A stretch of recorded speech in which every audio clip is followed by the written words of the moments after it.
Thank you very much, Fred, for your introduction. I'm truly grateful that my family and I have been invited here to this virtual day of remembrance, and that we've been given the opportunity to share some thoughts and memories about my grandparents. We're told to remember historical events, particularly those that involve tragedy and loss of life. Remember the Alamo, remember 9/11. On Yom Hashoah, we remember the Holocaust. Remembering is a way to honor those lost, in the hopes that such tragedies won't repeat themselves. We listen to the stories of survivors. These living monuments to tragic injustice remind us what we're capable of at our best and at our worst. When they leave us, we are left grappling with a dilemma. How do we continue to remember the events they lived through without them here to teach us?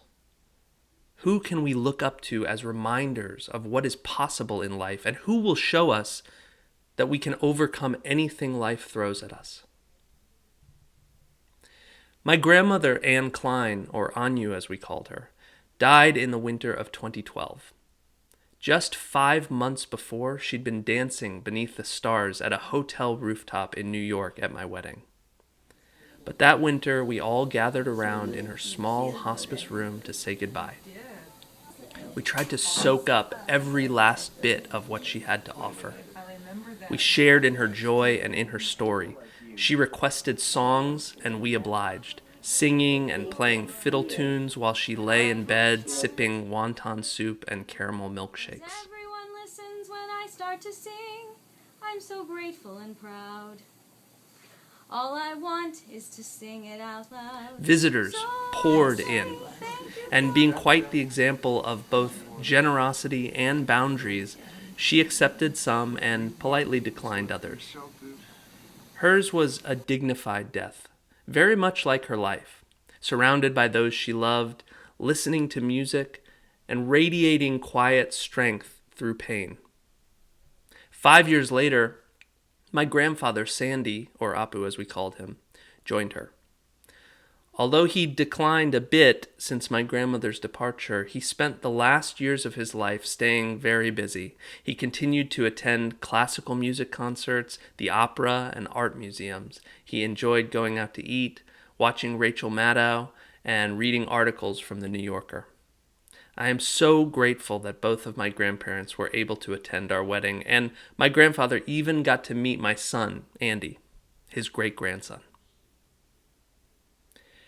We named Andy after my grandmother. As is common in the Jewish tradition, we honored her by taking the first initial of her name and assigning it to our own child's name after her death. But there was another reason we chose that name for our son. We named him for Anu and Apu's firstborn, my uncle, Andy Klein, who died in 1999 at the age of 50. He had suffered an accident in his freshman year of college in 1966 that left him a paraplegic. That event was a defining moment in the life of my grandparents and our family. More about that later. I was asked to speak about my grandparents' life and about resilience.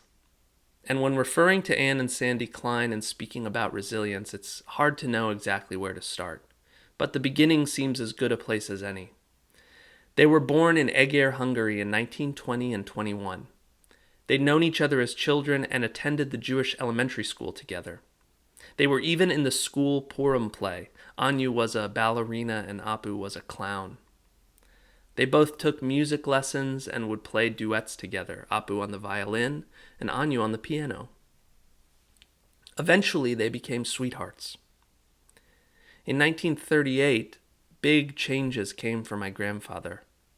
His uncle, Elmer Klein, who had emigrated to the United States at age 14, was visiting Hungary on his honeymoon with his new American bride. He and Sandy's father, who suspected that things were going to get worse in Europe, made plans for Sandy to come to Washington, D.C., where Elmer could take charge of his education. And so, at age 18, my grandfather left his life in Hungary. While in D.C., he kept in touch, writing letters to his parents, his two sisters, and to my grandmother. On my grandmother's birthday, he even asked his mother to make sure that Anne got 100 red roses. They kept writing until the war broke out and they all lost touch. My grandfather enlisted in the Army, was assigned to radio signal school, became a U.S. citizen, and was stationed in North Africa. When the war in Europe ended, Sandy used his leave and spent 40 days traveling between Allied military zones to locate his sisters and bring them to Casablanca, where he was stationed. My grandmother's experiences during the war, on the other hand, were quite different. She lived with her parents and brothers under increasingly restrictive conditions. In 1944, the Germans invaded Hungary, and my grandmother and her family were put in ghettos and later taken to Auschwitz. Luckily for her, she was assigned to the kitchen where the little food she was able to steal allowed her to barter with other inmates for items that helped her survive. See, we'll take this upstairs, and in here I can show you certain things which involves me or involves my husband. Are those all the old pictures, or are they some Then new they ones would too? be old. Well, yeah, well, you're not interested in very new right this Not moment. too much, yeah. I mean, like, that's easy. Yeah, we can find those later. Yeah.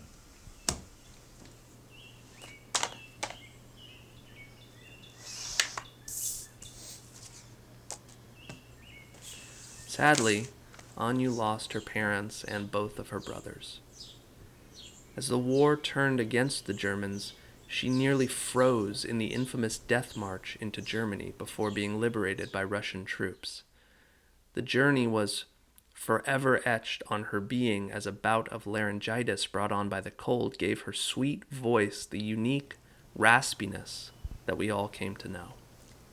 This is a school play in a Jewish elementary school where I was in 3rd grade and Apu was in 4th grade. On this picture, that's me. That's a kind of a Hungarian outfit, costume. And here, that's me. And that's Apu. Wow. Isn't that nice? My grandparents were resilient, all right. After learning my grandmother had survived, my grandfather sent her a letter proposing marriage and a second shot at a happy life in the United States. She said yes and arrived at Ellis Island in January 1947 to begin anew. They had spent 9 years apart and were married on January 29th, 9 days after she arrived. They then spent their newlywed years struggling. While Apu was in school, earning a PhD in psychology, Anu became a mother, nursing and caring for an infant in a mobile home with no running water. They went on to have 3 more children, Elizabeth in 1950, my mother Linda in 1954, and Robert in 1960. Throughout the children's youth, my grandmother didn't speak too much about the Holocaust. She was hesitant to let her Jewish identity be known to new acquaintances and friends in the U.S. She didn't know whether or not it was safe. The trauma she'd suffered made her think her religion was something to hide and keep close. It wasn't until my mom and her siblings were older that my grandmother felt safe opening up about the events of the Holocaust and sharing her story and speaking openly about being Jewish. Living through the events I've described would make anyone resilient. There's no denying that the type of suffering my grandparents endured was worse than what most people can imagine living through in their lifetime.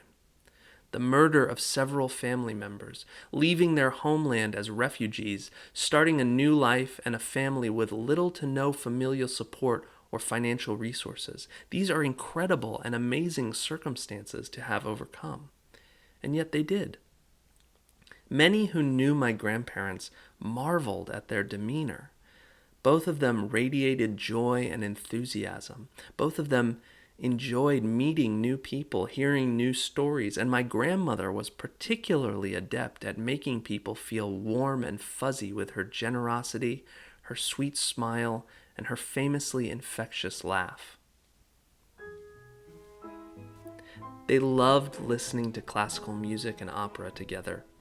They enjoyed taking in art and making Hungarian dishes like pogacha and nukadli. Their home was warm, inviting, and filled with memories of the lives of their 4 children. Although they lost nearly all the family they had in Hungary, they made a new family, and that family made new family. One of their joys was taking pictures of the growing family on the steps of their home. Although their story isn't unique, it is uniquely American. Many who've landed on the shores of this nation did so following deep trauma. Genocide, starvation, war, these are the reasons so many of us exist as the American descendants of our immigrant ancestors. Immigrants define resilience, hard work, and optimism, and my grandparents were fine examples of this. Their resilience was tested when my Uncle Andy was a freshman in college in Appleton, Wisconsin. He fell 30 feet while exploring an abandoned church and was in a coma for several days and nearly died. His accident forever changed my family's lives. My grandmother later recalled this event in many interviews she gave, speaking about her fear for Andy's future and the gratitude she felt for the family of strangers who offered her a home while she cared for Andy in the hospital until he could be brought back to Louisville. No one should have to bury a child, is how the saying goes, and yet Anyu and Apu did when my Uncle Andy passed away in 1999. Anyu recalled this moment and how she'd retreat to her basement to cry while listening to Schubert's Death and the Maiden, a piece she told Andy she wanted played at her own funeral. Although she didn't like to show emotion to many people, she cried over Andy's death in private and was comforted again by the gift of music. She said she felt grateful to have a place for Andy in Cave Hill Cemetery in Louisville, and made sure that she and my grandfather had burial plots next to him. She was happy to know there would be a place for them all. It would be easy to mistake my grandmother for an optimist, or a person of great faith and trust in a higher power. After all, we sometimes need a method of belief to get through hard times. But in truth, she was a joyous person who was also a realist. Her eyes were open. The tragedies she'd experienced in her life shaped the way she viewed the world. We asked her if she believed in heaven before she died. She said she didn't, although she'd love to see Andy again. She said when Andy died, she realized life was not fair, and that there was no justice, no rhyme or reason to why things happen. Bad things just happen. That's not a flowery viewpoint, but it was how she saw the world. And I can't think of anything more resilient than seeing the world exactly as it is, warts and all, and getting up every day anyway.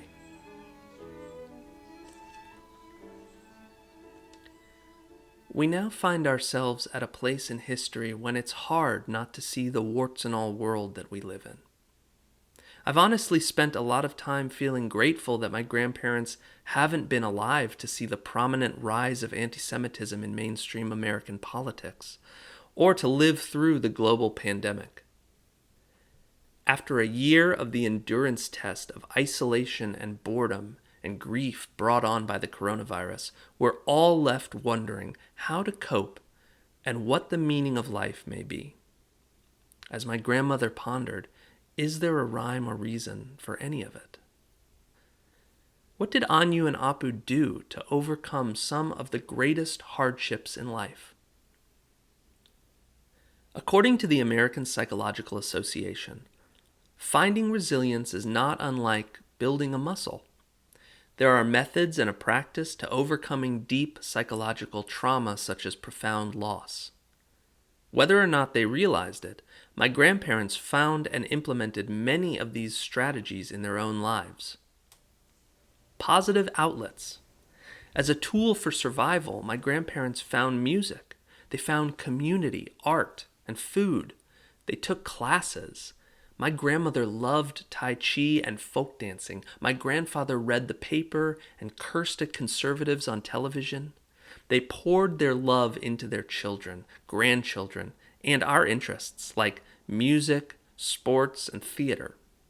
These forms of positive outlets can help us heal from trauma and find resilience, just as they did. So, listen to music when you can. Look at a sculpture. Hand a child an instrument and applaud when they do their best. Find the tiny light in every speck of expression and breathe toward it until it glows. That's what my grandparents did. Gratitude. We know that gratitude is healing. But what we don't often reflect on is that it is sometimes in our deepest moments of darkness, at the emptiness and hollowness, at the peak of vulnerability, that we are able to see our gifts most clearly. For my grandmother, it was the family who offered her a home to stay while she was with Andy, and the friends in Louisville, as well as her niece, Kati, from Argentina, who helped care for her husband and children while she was away. It was a stone plaque with her son's name on it, and knowing there was a space beside him for her to rest. Gratitude for my grandparents wasn't just being thankful. It was finding peace in the small things, playing and listening to music, a meal with friends, a lending hand. These are the things we have to be grateful for.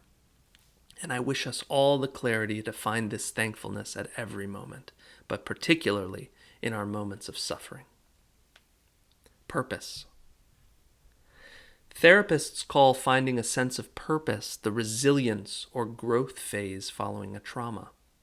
When someone is willing to take up the mantle of the cause, perhaps even one that caused them damage, they find a sense of purpose in educating and giving to others. This is called tikkun olam in Judaism, giving back to make the world free from suffering. My grandmother learned to take her experience of suffering during the Holocaust and use it as a tool to teach peace, in hopes that it would never happen to anyone again. This process first began when her good friend Mary Kay Tackow, a history professor at the University of Louisville, urged her to record her story on tape. From this experience, she gained confidence and, with the encouragement of several local Holocaust educators, ended up speaking hundreds of times about her experiences to church groups, school groups, and different organizations throughout the rest of her life.